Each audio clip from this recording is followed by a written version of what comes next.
Hello and welcome back to my YouTube channel. My name is Ioana and I'm happy to create these book reviews for you guys independently if you enjoy them or not. It's also I do it for myself because I like to take a little bit of those knowledge with me, and if I can, if I need, I can watch them in the future. Um, this is why I'm creating those videos. I hope you enjoy those. In this folder and in today's video, in the entire folder, you're gonna see videos related to boundaries. And before I start, I would like to share with you that I discovered boundaries myself when I was 38. So independently from when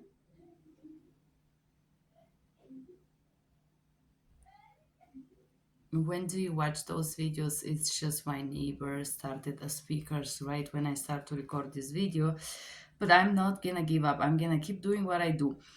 So independently in which time of your life or age you're watching those videos, it's never late for boundaries. It's never late to discover what boundaries are.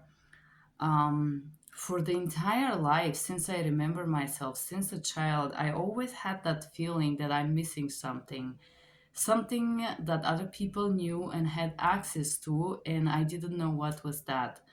I was like constantly feeling inferior because I felt like other children that had healthy parents or had loving parents knew something that I didn't know. I always had that awareness. And at age 38, more or less, I discovered what was that. That was boundaries. And hereby, I'm gonna review the books that I read about that, or some of them are the ones that I feel that are really interesting and important.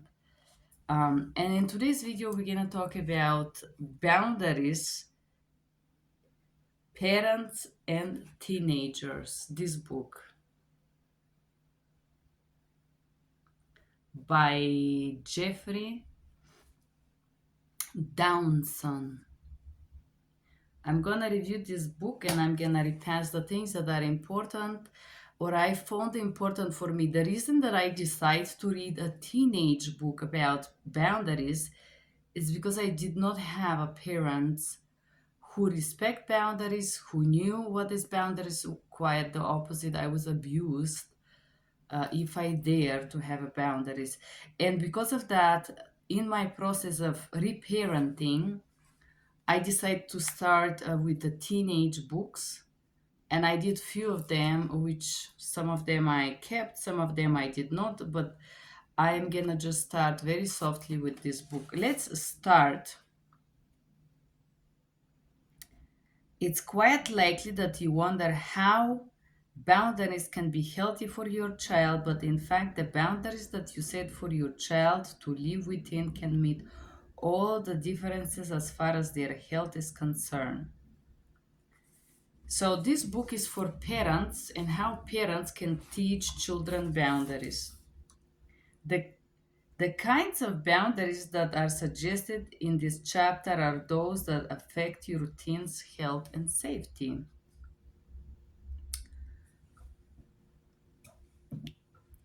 Times for curfew. Needing to know phone numbers of where they're staying. Asking them to provide you with the names of their friends. Knowing where they're going, knowing when they expect to be home, knowing if they're prepared for independent life. Obviously, teenagers aren't prepared for independent life, especially if they had um, unhealthy parents. That's more or less in the first chapter. I'm not gonna read it. I'm gonna proceed with privacy boundaries. I didn't know that people had those because I did not have the privacy when I grow up. So let me read this portion, which is important to know. When a child reaches puberty, the child will go through all kinds of questions in their mind. They are very concerned of their bodily developments. You may have seen child in the bath as a younger child. They may worry about seeing in the nude as teenagers. The problem is that all of those changes are new to them, and the teenagers get embarrassed easily. As a child growing up, I remember being embarrassed in the gym because we had to change in communal changing rooms, and I felt that others were comparing my body with theirs. And I'm gonna share, to be honest with you, at school in Eastern Europe, we did had like changing rooms for like children, and I was so uncomfortable with other children seeing my bruises, so I would wait everyone to go down for class for physical exercises, and then I would change, and I would always be late, and the teacher would always be angry at me. um, and in this portion he talks about the changing of the puberty bodies of the children, and how this affects them and how they may feel uncomfortable, and so on. Okay, sexual boundaries. Do make sure that along with learning about their bodies, teenagers are taught boundaries that they must respect with regard to sex. For example, actively sexual, they should learn responsibility and be taught about contraceptives. You can't stop them from growing, you can't stop them from experimenting, but you can keep them safe by drawing lines with what's acceptable and how they should be approaching it. The problem is that the son may be congratulated by his father for spreading his oaths, but do you really think the daughter of another parent who your son chose to sleep with would get the same reaction for her parents? If you do have girl, by all means explain about sentimental and romantic side of sex and what she knows it shouldn't be something she does when she actually fall in love. And this chapter talk about sexual boundaries. um grow I want to share something. As a person, I am a grown-up woman right now. As a child, nobody talk about my body changes or anything like this, and I was extremely severely sexually shamed in my childhood. I was called prostitute at age 8, and was my nickname at home, including bore and pig and other humiliating, offensive words. So anything related to body grow or physical touch also was a negative impact for me. A negative, because there was no boundaries. If somebody touched me at home, was to abuse me. So saying that, the body changes that appear in my body. Luckily, I had sisters that were older, and there was never conversation about it. So I educated myself later on in life about body system, if you want to. Now I could say very confidently I know exactly what is happening in 9 body systems, believe it or not. And I believe I got so passionate to learn this while I was working as an interpreter, because I felt like I was filling a gap of knowledge that I wish I had when I was younger, that I should have known what is my happening with me. And I would say another thing about sexual boundaries, and something I would say somehow traumatic in my childhood. When I started to develop my breast, a lot of children would just come and squeeze me. I still have this stick to cover myself exactly like this, because I was sexually molested and squeezed, maybe 100 times a day, believe it or not. And there was nobody to protect me from that. So, because I did not have a healthy parent to teach me what meant consensus and sexual boundaries and physical boundaries. Okay, that's about the sexual boundaries. Also, sexuality, where I grew up, was never discussed. At least it was discussed in a very shameful, abusive manner, style you're prostitute. And honestly, for quite some times, I did not understand what is prostitute. I just know that my father called me that, and it was not good because he wanted me to cry, and he would call me names and bully me until I cried, usually sometimes for a very long time, because at my age at 9, I did not know what was prostitute. And I remember I was about 12, and I was at school when my friend Alex told me that another friend of ours wrote on with these pieces of chalk on the asphalt that I am prostitute or something like this. Uh, And I was like, okay. I did have zero reaction because I have heard this word before.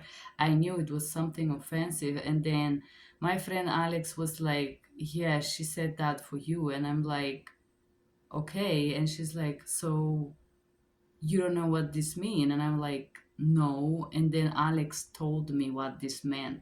So I was so isolated from knowledge. There was no books, no TV, no radio. I was living in the mountains, yes, believe it or not. And I was absolutely ignorant, even for the offensive words that the society would usually use. I would know it's negative because of the way they were aggressing me with that, but I didn't know exactly what it meant. So I did not have any boundaries, believe it or not, because I did not have any knowledge of what this meant. Teen impose boundaries. Parents are not only ones that can impose boundaries. Teen also can impose boundaries. And in this chapter, the author talk about knocking on the door, when somebody enter the room or when you enter your sister room and whatnot, basic mannerism, if you want to call it. Um, a second type of boundaries, there should be a boundaries as far as borrowing is concerned. Brothers sisters tend to bother each other possession without asking if you are have saved up money to buy things or if you want to borrow it.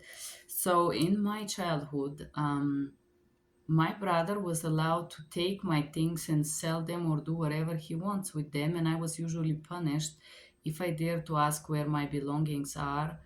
Um, and this is in a very few occasions that I had something new, because usually I would have old stained clothes of my sisters. And so my sisters borrowing my things was never happening because they had better things than me. But when I was about 16, there was this lady that gave us some silver jewelry, and my brother stole them and sell them. Of course, I remember my father trying to beat me because I asked where they are, um, and stuff like that. So subconsciously, my father teach my brother to be a loser by these behaviors. But boundaries in borrowing other people things on asking start at teenage age, and some people like me never had those boundaries because the parents are the figures who supposed to teach you about them. And in my life, my parents were inadequate people, so I had to learn this all alone. Obviously, I have never went to somebody's house and taken something, because when I started to win a scholarship at school, I think the age was 16 and plus. They give you a little money, very little, for having a good votes, which was a motivator for me because I could buy clothes. And I remember with my first earned money, I bought a dress. And my sister, I was 17. It's my first time in my life I had a new dress. I never had anything new until I was 17, until I bought this dress myself. and and I haven't worn it yet. I was so excited. I never had anything new. And I remember my sister, she was 18, she come to visit. She was already living outside of the father house and she stole it from me. So this is how my brothers and sisters were trained um, to take things without asking. And I remember later on, I tried to set a boundary with my sister, and she would say, well, you would say no, so I just took it. And she would visit me and simply steal my clothes later on. Until the last time that I visited her about 10 years ago, while I was sleeping, she opened up my suitcase. Yes, and she find a book that somebody gave me, and she decided to copy the book. She could buy the same book in Bulgaria for $2, but she just wanted to make me feel guilty because I had to give it to her, and I said no.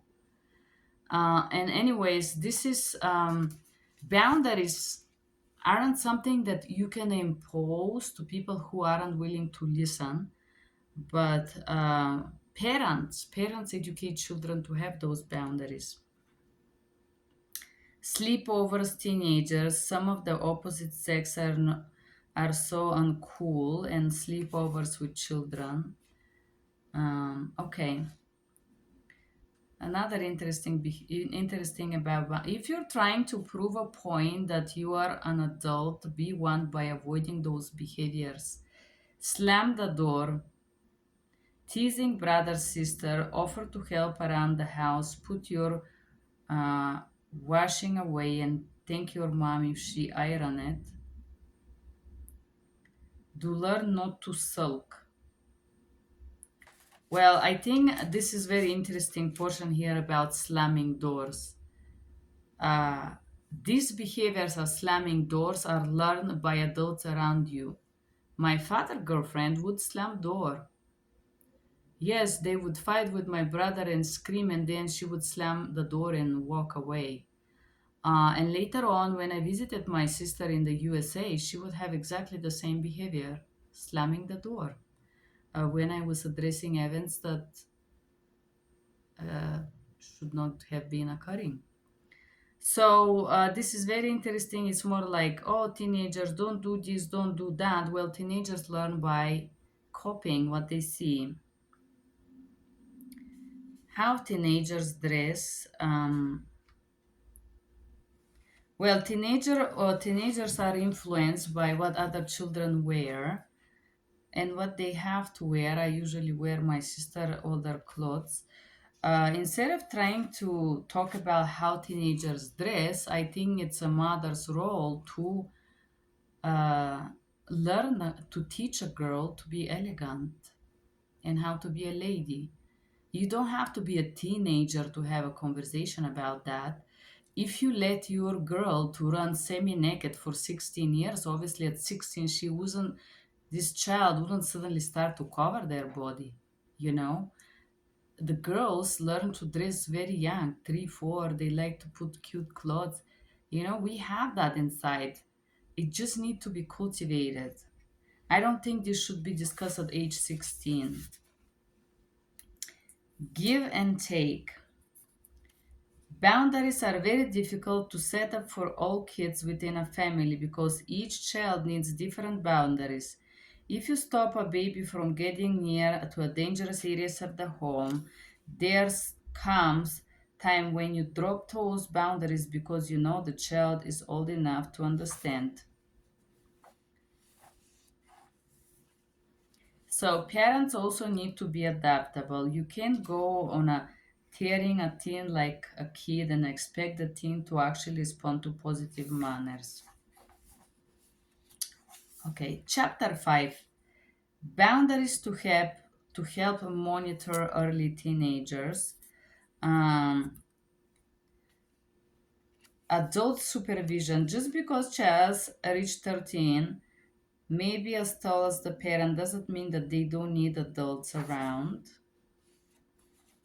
After school activity, if you know what you're not going to be available, try to avoid your child becoming a latchkey child who is left to look after themselves all alone.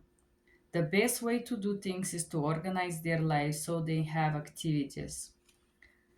And they are talk about sports and whatnot.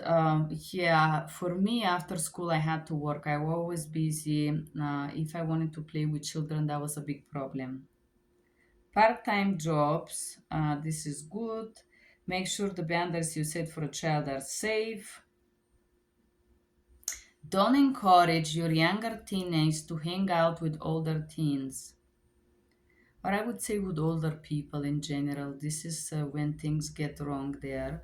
The older teens may have relationships that are steady, and younger teens are still unprepared for this style of relationship and will feel pressure to keep up with the older children and also try things as elders.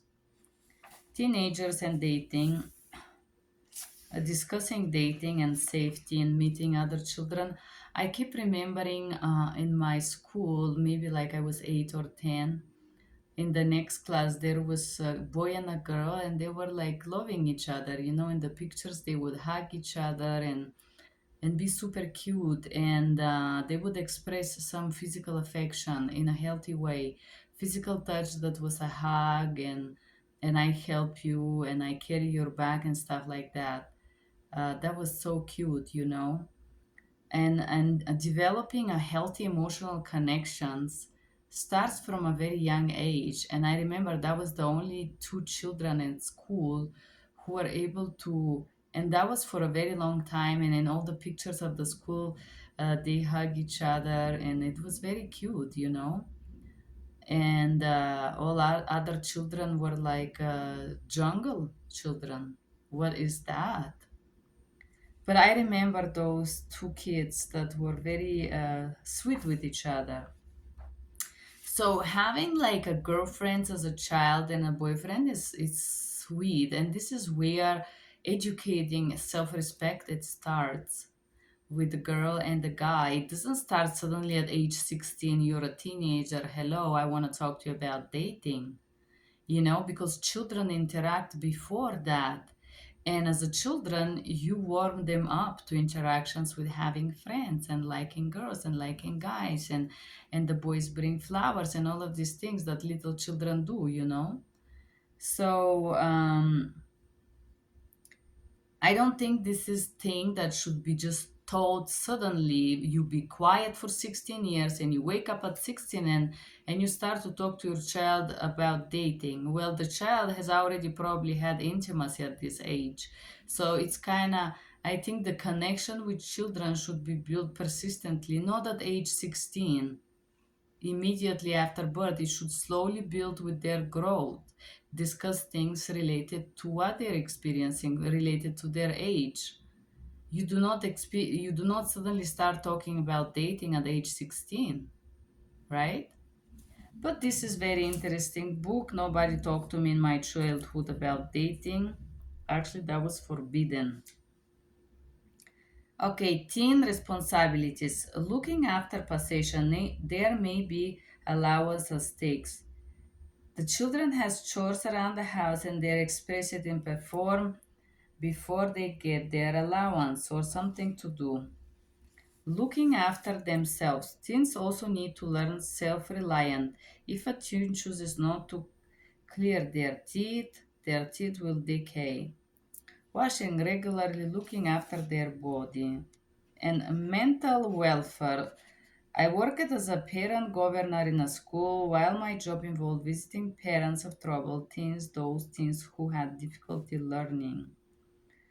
Talking about mental health.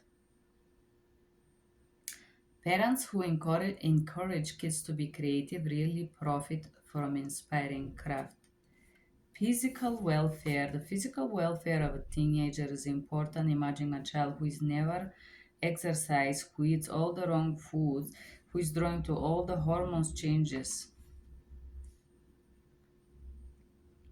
It becomes difficult for a child if a parent doesn't impose some form of exercise that the child is expected to do.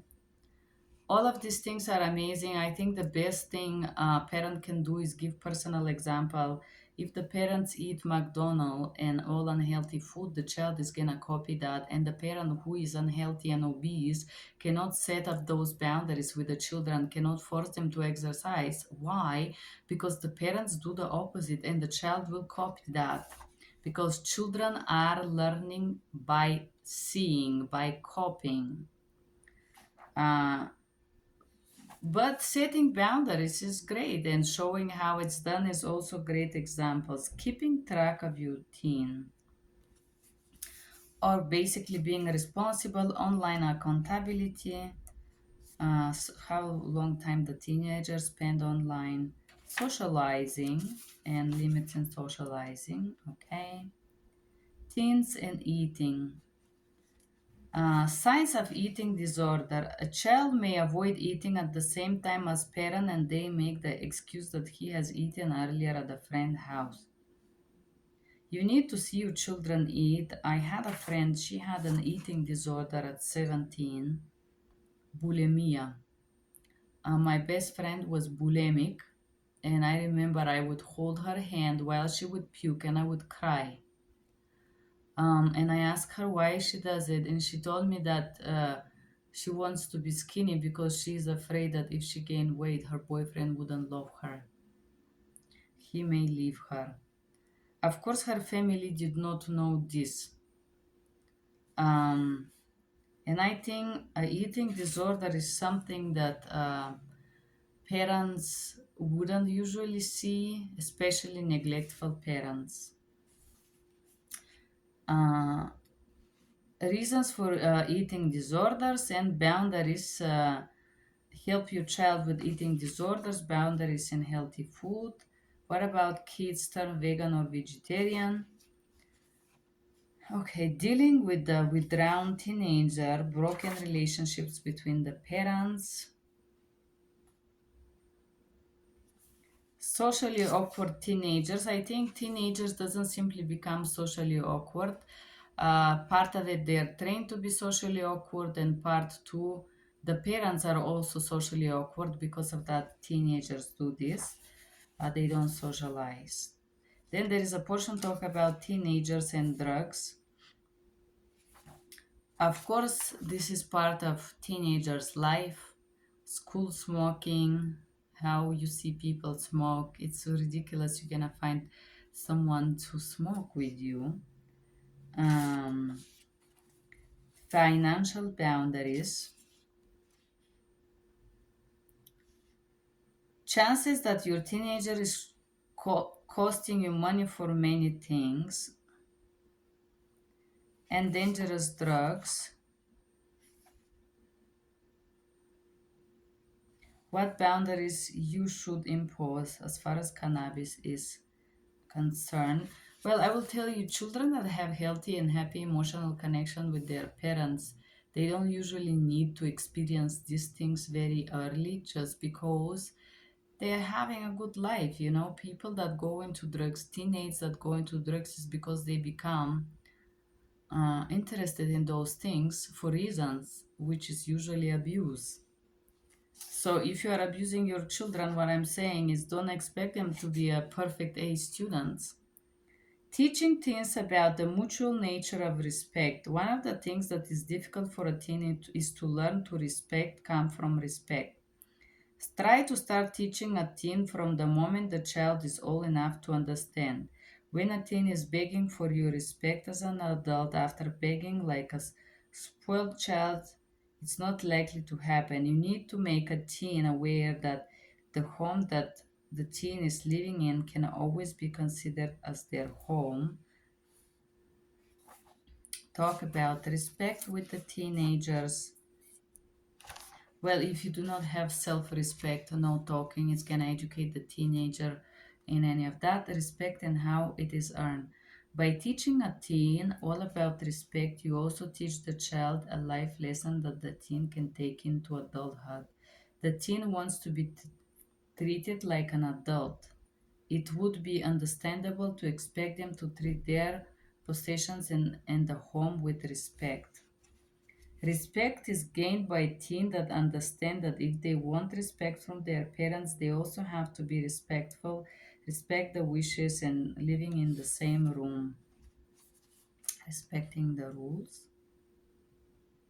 Sleepovers at your home discussed contribution towards the household bill. I think this is very classical American thing to in charge the role of children to pay for something. I remember I was 20, coming from an extremely abusive background to USA for the first time, and have zero money. I work, but I never been paid in my life. So I arrived here, and my mother was really covering me with avalanche of money respects. You owe me this, you eat, you owe me. I don't have documents. I did not have a social security number, and it was overwhelming. Really, it was like I see this. I would use the word B star star, who is crazy for money. I haven't grown up. This woman hasn't given me nothing. I just arrived and she's asking me for money. I eat a banana and she would write down, you owe me money for banana. As you can understand, there is a healthy limits and healthy boundaries with money. But if a parent isn't healthy, they cannot transfer that to their children. It's really up to each household to make their own rules, but before you do so, think this. If your child has no idea of what a home costs to upkeep, how would that then have a realistic view of life later on? They wouldn't. The children talk about house bill, utility, telephone, internet, TV, and whatnot. Um, Children, in my opinion, as a person who come from the forest, yes, I come from the village. Nobody educated me about the cost of living, how to deal with money, what is debit card, what is credit card, what is a bank account, why you need it, and what not. Um, of course, I was lost. I did not know none of this. So at 21 I get out of this village and I don't know how to deal with all that. I have to learn by myself, alone, not sure where to start. So this whole things should be taught to children while they grow up, step by step, not at age 21. You get up from the village where you work all your life. You go to school and you were so grateful because school is where you don't work and you can rest, at least be seated. And then you go to real life as me, and I had no idea how to deal with this. What is how to pay bills and rent and phone and my university and my school, because of course I paid my school because my parents know they did not want me to go to school, believe it or not. So all of these things are beautiful, um, and this is interesting how healthy parents address that. And then in this talk about mixed family and things that kids need to be agreed are curfews, pocket money, doing chores, privacy between siblings, who do what, sharing personal property. I think having turns to clean, having things that you can earn money with, expectation of doing chores, privacy not only between siblings, but how to address others, how to ask for other times and interact with others. Um, if somebody feels to share their belongings or doesn't and whatnot. And this starts with toys. It doesn't start at teenage age. But this is a great book. I learned from this book things that my parents should have done. Neither my mother or my father wasted a dime in teaching many of those things. I learned alone. My mother would call me disgraceful bastard usually at age 21 when I met her for the first time. She wanted me to be grateful for something that she didn't do or simply because she exists. But this is very good book. for get an idea what healthy parents do. I love this book. This is first book, Boundaries. Thank you guys for being here. Bye bye.